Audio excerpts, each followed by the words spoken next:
Now that you know how to plot linear equations and how to solve linear simultaneous equations graphically, we're now going to move on to look at polynomial equations and polynomial expressions. So as you're going to see in this video tutorial is that we can actually use graphical techniques to solve polynomial equations and solve quadratic equations. And by solve the equations, what I mean is we can use graphical techniques to find the roots, and by the roots I mean the points where an inputted value of x yields a y value of 0. Now if we look at an example of one of these, if we had something like y plus 2x squared equals 2.6x plus 14.3. Now if we want to solve this graphically, the first thing that we need to do, as previously, is we need to rearrange this equation to get y on its own. So at the moment we have only one instance of y and it's on the left hand side. But added to that, we've got 2x squared. Well, hopefully you can see to get y on its own, what we need to do is we need to minus 2x squared from each side of this equation. And in doing so, we will be left with, on the left-hand side, y plus 2x squared minus 2x squared is just 0. And on the right-hand side, we're going to have minus 2x squared plus 2.6x plus 14.3. Now this equation would have been equally accurate if I'd decided to write the minus 2x squared down at the end here, but normally what we do is we begin with the terms with the highest power of x, in this case x squared, and then we cascade down to the terms that don't contain x raised to a power, in this case the 14.3. So we've gone from x squared to x to a coefficient which doesn't contain x. Now we've got something we can plot.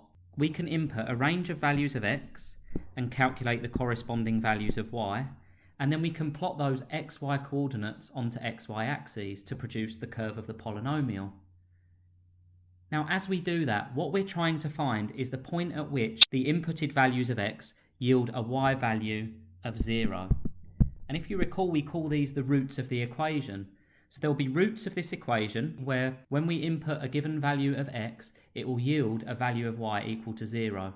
Now typically for quadratics there's normally 2 of these, but that may depend on how complex the quadratic is we're plotting. So as we plot this, what we're looking for is the points where inputted values of x give a y value of 0.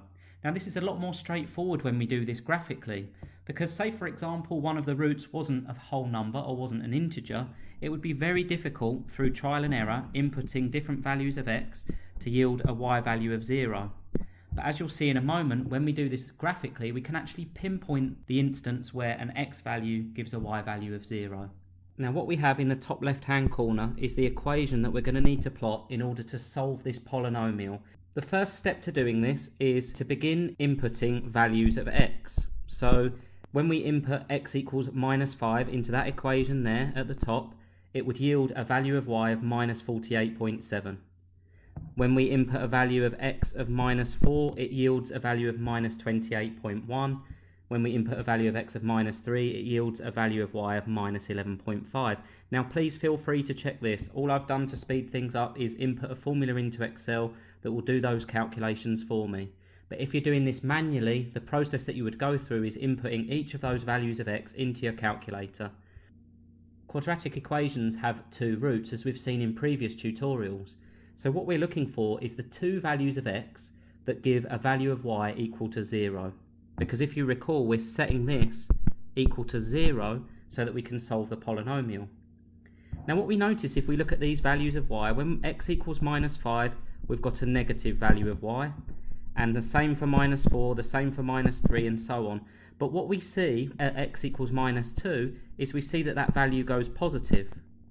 Now when we start to plot this, what you'll notice is that is the point where this graph crosses the y equals 0 line, or the x-axis. If we were to plot any points on that x-axis, then that corresponds with values of y equal to 0.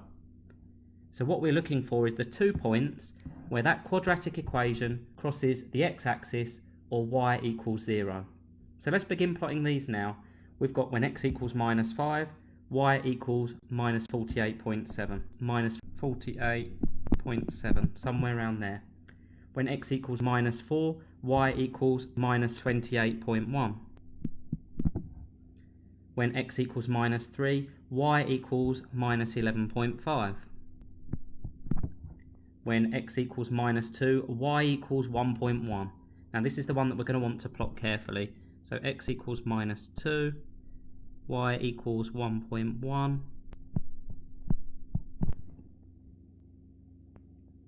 We've got when x equals minus 1, y equals 9.7. When x equals 0, y equals 14.3. So that's the point where it crosses our y-axis. Now what we need to do is plot the best curve we can that cuts each of those points.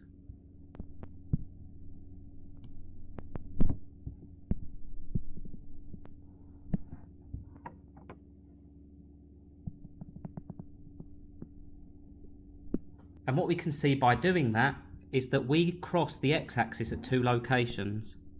One here,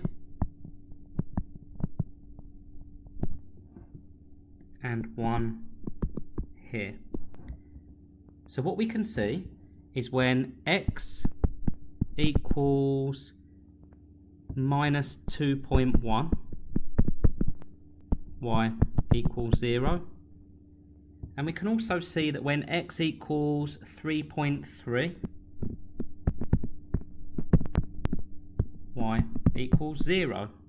So therefore, the solution to the quadratic equation that we began with is x equals minus 2.1 and x equals 3.3.